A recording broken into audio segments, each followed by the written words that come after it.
কতদিনের বাচ্চা নষ্ট করলে গুনাহ হবে না, এই বিষয়টা বিবাহিত নারী পুরুষ শোনা দরকার। অনেক বিবাহিত নারী পুরুষ আছে না জানার কারণে সন্তান হত্যার দায়ে কিয়ামতের ময়দানে আল্লাহর কাছে জবাব দেয়া লাগবে।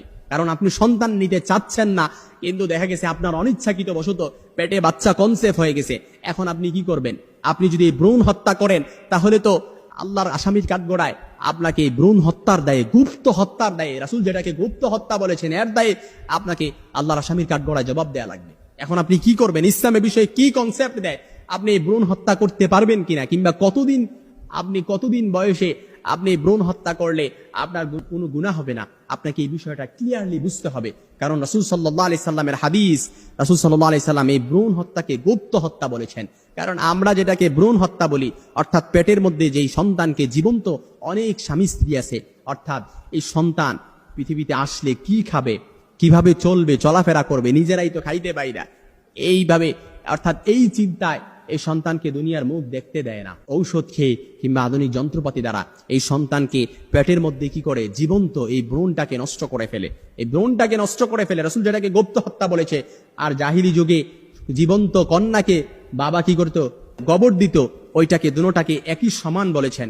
দুইটা সমান একই অপরাধ, যার কারণে কিয়ামতের ময়দানে আল্লাহ তাআলা ওয়াইদাল মাউউদাতু সুইলাত বিআইয়ি যামবিন কুতিলাত, সূরাতুত তাকবীরের 8 নম্বর আয়াতে আল্লাহ তাআলা বলেন, জীবন্ত প্রীত কন্যাকে বলা হবে কোন কারণে তোমাকে হত্যা করা হয়েছে। তখন ওই জীবন্ত প্রীত কন্যা তখন বলবে, আল্লাহ, আমার পিতামাতা আমাকে এই কারণে হত্যা করেছে। তখন মনে রাখবেন, আপনাকে পাই টু পাই হিসাব ছাড়া আপনাকে এক পা কদমও সামনে যেতে দেয়া হবে না।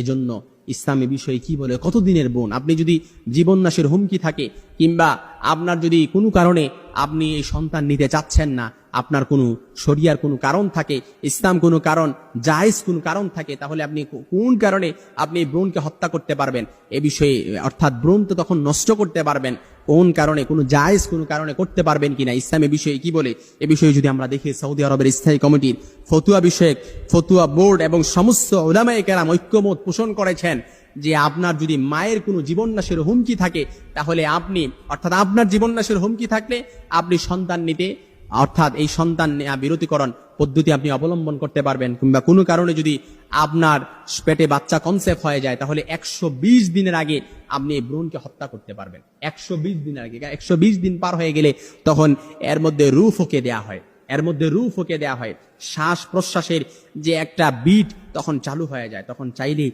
আপনি এটা কি করতে পারবেন না, নষ্ট করতে পারবেন না। তাহলে আপনাকে শিশু হত্যার দায়ে, গুপ্ত হত্যার দায়ে আল্লাহর কাছে তখন জবাব দেয়া লাগবে।